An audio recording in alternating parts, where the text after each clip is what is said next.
director of the Center for Research on Education Outcome, CREDO, at Stanford University. And I'm very glad to have come to Nebraska today to find out that our research is apparently not credible.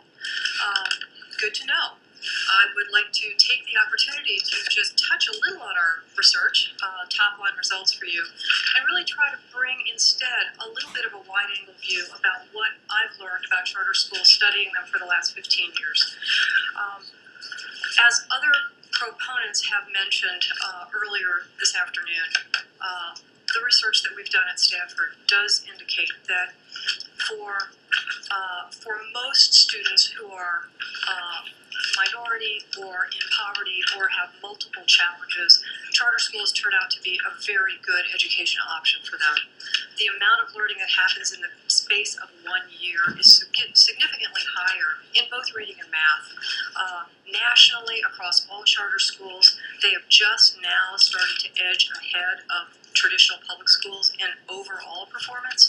But the real sweet spot for charter schools is in the urban environment where they're dealing with students who have multiple challenges of education deficits and learning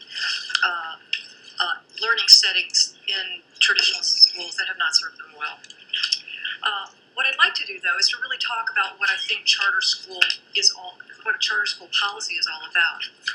We've talked about all the different ways that the charter schools behave, and I appreciate that Senator Walz has asked that question consistently. I think there's a point that's been missed, though, which is that it's actually easier to create a good school from scratch than it is to take a failing school and turn it around.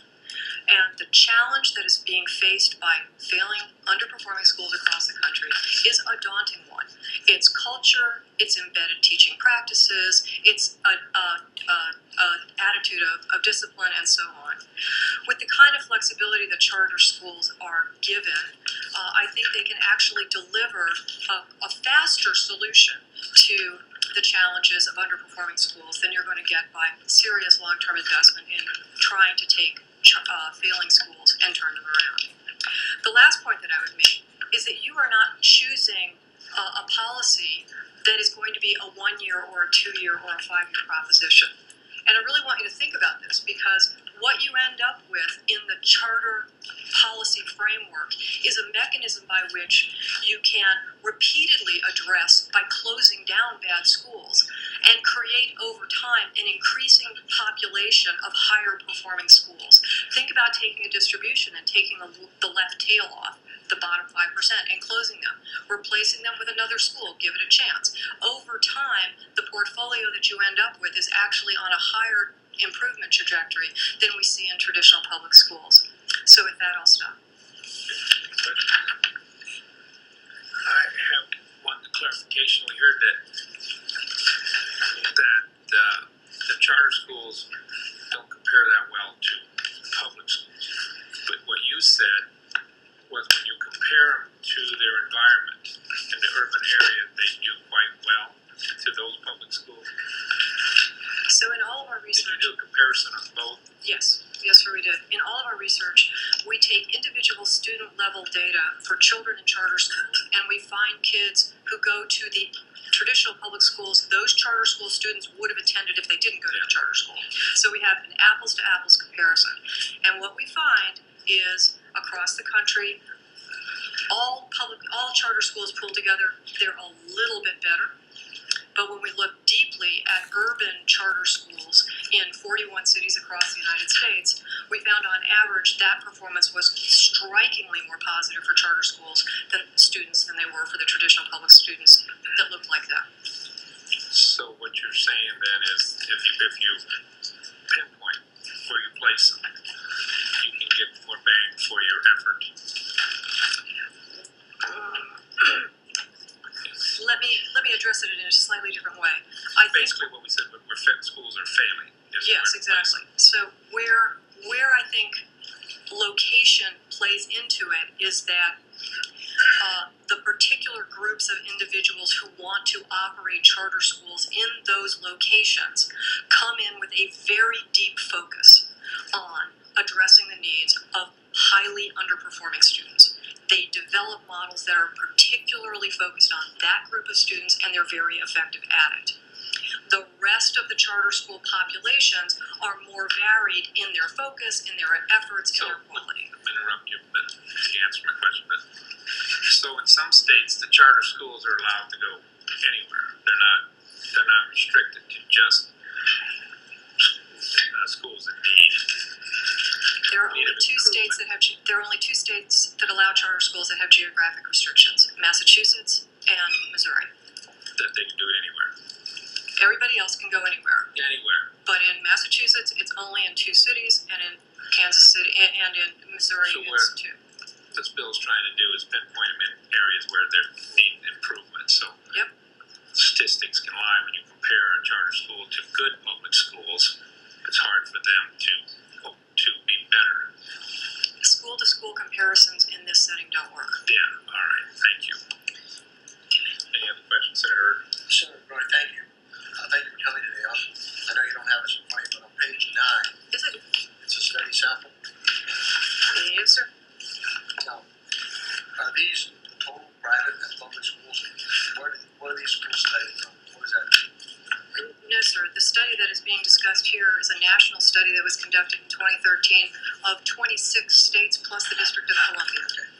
All right, so as we go down there, you have 67,000 schools. What's that DPS mean? Traditional public schools, that's the entire public sector in the states in which we study. Okay. So it looks like the charter schools have an average attendance of about 336 students. That is correct. What surprises me is students in poverty. It's 54% of charter schools, 49% of public schools. That goes down the list, and all those categories just about are either similar or higher in charter schools. That's correct, sir. Charter schools typically serve a more disadvantaged population than even the schools from which those students came. That's amazing. Thank you. Any other questions, Senator? You had your hand up. Again, yeah. I mean, you had it before. Walls. Can you, so one of the things that you talked about was flexibility. Do you think that was a factor in, higher achievement? Again, I'm looking for the specific teaching method. What specific teaching method are you using that is making that difference? So, if you're looking for a single silver bullet, you're not going to find it in asking the question about teaching. Because of the flexibility that charters have at their disposal, they can adapt teaching into whatever things they think their students need. And it's in that matching that you get the secret sauce. So, in some places, you're going to have a very structured program. The woman Ms. Linehan, who taught at Success Academy, that's a very structured program. Every single teacher teaches the same lesson the exact same way, and that's what works in that environment.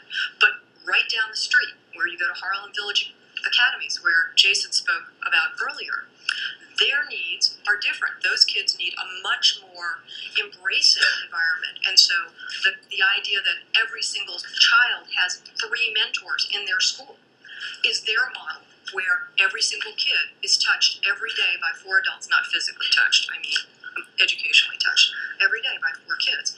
That model is their secret sauce, and that's what makes their results so positive.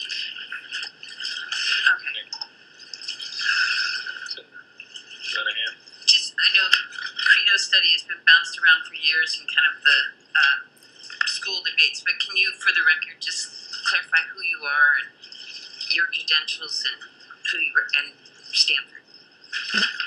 Well, Stanford's a university in California that is pretty high. I know Stanford. Just for the record, I'm sorry, your big and credentials. really small.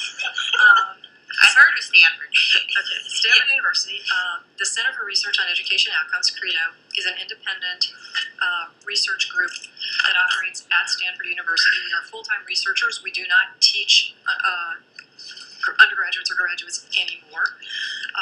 We spend all of our time looking at promising school improvement programs in U.S. public K-12 education. I am the founder and the director of CREDO, and I've been at this for 18 years, and we've, over the course of the last 12 years, produced about 40 different studies of charter schools and how they work and what makes them work. Thank you very much. Appreciate it. Senator Klosky. Thank you, sir. Ma'am, thank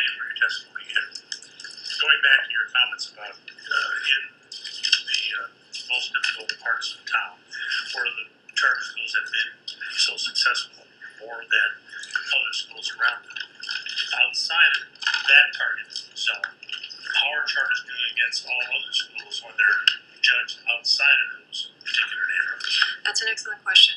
So, if you move outside of the urban areas, we find that non-urban charter schools in suburbs and towns have very high levels of achievement, but do not produce as much academic growth in the course of a year as their traditional counterparts. And when we looked into that, the explanation for that is in suburban charter schools, they're not doing what I would call academic rescue. They're offering a different style of schooling, and parents are willing to make that achievement growth trade-off in order to get the different thing that those schools do. In rural areas, the performance of charter schools is not as strong as we see in other parts of the country, and typically what our understanding of that is that it's a labor market problem, that they're simply difficult to staff, and they would rather hold on to teachers and have an open school than not. As you stated, the sauce is different. Yes, that's correct, sir. And the other aspect, I'm thinking, I'll stop right there. Thank you. Any other questions? Senator Pansy Brooks. Thank you for coming. I'm just, some of the information that I'm receiving talks about the fact that some of the lower performing charter school students were excluded from the CREDO results. And so, can you speak to that? Yes, it's not true. The person who made that allegation misunderstood that we match every single student based on their starting score, so their prior academic baseline score, and made the assertion that we had intentionally deleted the bottom 20% of students, which was not true. And have you studied states like Nebraska that don't have higher significant populations to determine whether or not diluting the public school funding in order to support the startups of all the new charter schools, how that affects kids that are still left in the public schools that are already in the struggling schools who didn't, for whatever reason, didn't get the online lottery ticket or whatever lottery ticket it is. There are kids that are left behind, no question. So, there's been a lot of discussion about the fact that money will be leaving the system to go to the charter schools. Nobody seems to be talking about the fact that there are also expenses that are leaving the system when students go to charter schools. And I don't think that there's any dispute that there are short-run disequilibria in terms of those two sets. But if you take the longer-term perspective, there is, in fact, greater flexibility in a larger budget, supposedly with the scale efficiencies that were mentioned earlier.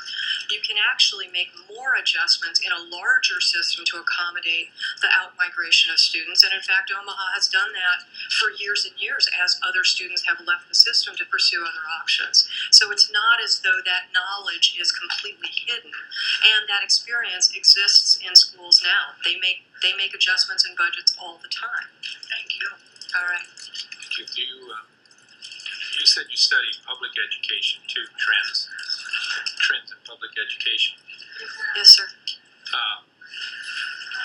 So you also have studies that show what states have made strides in public education changes. Have you studies that we could access? Oh, it's right here on page 13. Thank you for your question.